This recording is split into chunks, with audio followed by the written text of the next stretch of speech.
This is my all-time favorite flavoring for kombucha. I don't always get the exact same amount of fruit, but as long as you're relatively close to what I have, it will taste delicious. For this very flexible recipe, grab a bag of oranges, a bag of apples, a small or large watermelon, 1 or 2 pineapples, 1 to 4 mangoes, and some berries. I love to use blueberries and strawberries. I've done either or both together. It doesn't have to be exact to taste good, and at the end just taste it and see if you like the flavor. I have forgotten the apples before, forgotten the mangoes, forgotten pineapple. I've worked with just what I had, so just know that this is a flexible recipe, and even if you don't have all of the fruit, you can still make it and it will still taste good. Also, I rarely ever make all of the fruit at the same exact time. I usually will just grab some fruit and prep that when I have time and then stick it in the freezer, whether it's fully juiced or just chopped up and ready to be juiced or blended. Then I'll thaw everything out when I have time and then make the bags individually. So I rarely ever make all the fruit at the same exact time just because it can be time consuming. Now on to the watermelon. I love this little juicer because it makes it really easy for oranges. So I just wanted to experiment and try it out with the watermelon. I normally put this through the real juicer, not this little $12 juicer, but I'm kind of curious, so I just wanted to see if this little $12 juicer was the only thing I had, if this would work. I would say for the most part it kind of does. You just have to filter through the pulp, but it pretty much should work in a pinch. Also, you could just buy the juice. You could buy watermelon juice or orange juice or apple juice and do it that way as well. You can also buy smoothie packets or frozen fruit. You just need to thaw it out before adding it to the kombucha. So for juicing watermelon, previously I've tried a few things before I bought a juicer. I actually would blend it with an immersion blender. I've done that. I have juiced it by hand using a cheesecloth. That was a bit of work, but the juicer, ultimately a real juicer, is the easiest. If you do use a little manual juicer like this, or you do it by hand, you're gonna have to use maybe a cheesecloth, something along those lines, to get all the seeds out. But if you're serious about making your own kombucha, I definitely would highly recommend spending some money and getting a juicer. I bought one for like $50 and I'm totally happy with it. So if you want to juice fruits like apples and pineapples, I would highly recommend buying an actual juicer. If all you wanted to use was watermelon, you don't necessarily need a juicer just for that. You could get around that. If you're liking this video and this content, please consider subscribing. Watermelon by itself isn't necessarily my most favorite flavor, but it pairs well with so many other different fruits, so it's such a great base and it's so cost effective. Also, a little tip on juicing watermelon: if you squeeze the rind, you can get a bit of extra juice from that as well. And just a comparison between the little mini manual juicer used for watermelon and the automatic juicer is so much quicker. So here, the part that takes the longest is literally just cutting the watermelon.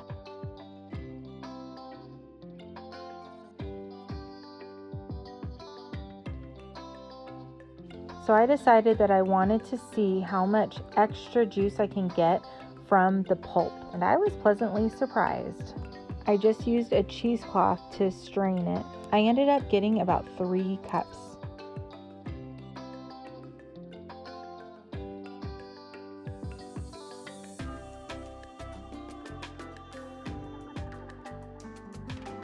Now on to the pineapple. I waited a bit too long to do this video, so my pineapple is very ripe, but I would actually rather have overripe than underripe because you want it to be sweet. Pineapple is definitely a pain juicing by hand. I did that until I had a juicer and it was quite a bit of work. What I would do instead of trying to juice it is blend it first, then separate the juice from the froth. Don't use the foam. It will cause issues when carbonating. It will basically over-carbonate too fast, and then it will eat up all the sugar super quickly, and it can start tasting like beer because it carbonates too fast and eats up the sugar so quick. The automatic juicer is just so much easier because, for one, you don't have to even cut out all the little spiky pieces, and also you can juice the core, and it also separates the juice from the froth for you. Now our juice is starting to look like orange sherbet. Okay, let's see how much juice we have left in this pineapple. I normally don't do this, but I'm just so curious to see if this is worth doing. I'm gonna take a cheesecloth and then strain out the rest of the pulp and see how much juice is left in there. By the way, my measuring cup is 4 cups for reference. I actually got about 2 cups from that. I ran out of bowl space, so I have to use a second bowl. Now I'm just gonna kind of mix the two together a bit. Now on to the apples. Apples are even more of a pain to try to juice on your own without an automatic juicer. The apples were actually what made me cave and finally buy a juicer. The other alternatives would be just to buy apple juice, or you can just chop up the apples into little bits and put it in that way. You can actually just add any fruit as little chopped up bits, but I prefer having it blended and juiced. I feel like it adds more flavor. Definitely remove the skins of the apples since it can have a little more bitter taste. And of course you want to core the apple.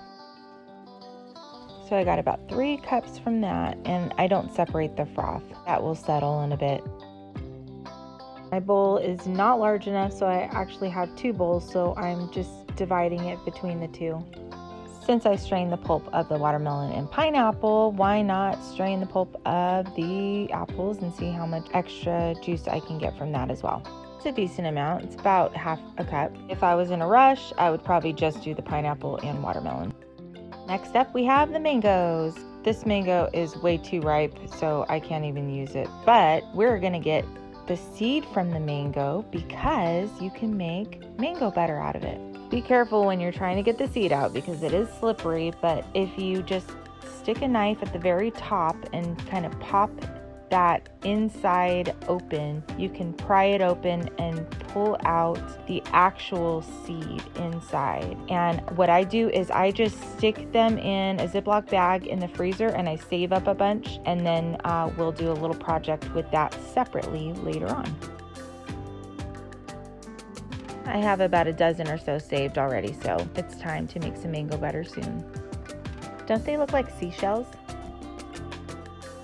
So now I have 1 good mango. Normally I use 2, but it will be fine with just 1. And sometimes I've even used 4. I can't really tell you that I've noticed a huge difference. I like the flavor either way, so just have some fun with it. If you absolutely love mangoes, maybe get 4. If it's not your absolute favorite flavor, then get 1 or 2. Mangoes are slippery to cut, so just be careful.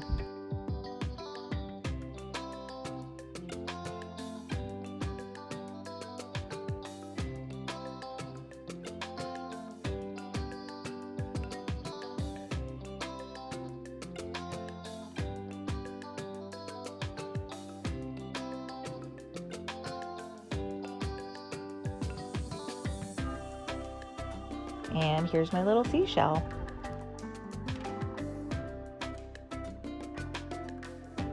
Last up are the berries. Just obviously chop up the tops of the strawberries. Blueberries are ready to go. If you're using frozen, just thaw it out first, or blend it and just make sure it's thawed out. I'm going to blend the mangoes and the berries together. Instead of using water, I'll just use the other juice that I already made. Normally, I'll actually use a lot more berries. I've used the whole double-sized carton of strawberries before, quite a few times actually. I've used probably like 3 cups of blueberries. The thing I wouldn't really recommend is if you're just gonna flavor it with blueberries alone. It won't really carbonate the way that you might want it to. Pineapple is great for carbonation, so at the very least add pineapple with it. So now I'm just giving these 2 bowls a good mix. Once again, if I had a massive bowl, I wouldn't have to do this. Now measure a little over 2 cups, about 2 1/3 or 2 1/4 cups is what I typically do for flavoring 1 gallon of kombucha.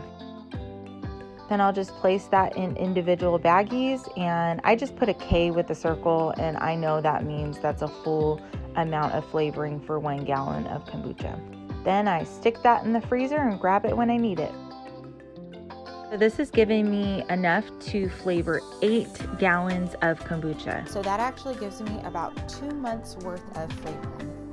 With any extra flavoring, I just note how much it is and save it separately, and then I'll combine it all together once I get about a little over 2 cups worth. So I spent $29 on the fruit, which gave me enough to flavor 8 gallons of kombucha. In 1 gallon, I get about 8 bottles. That's 64 bottles for 8 gallons. That comes out to $3.60 a gallon, which is 45 cents a bottle. It is way cheaper making your own.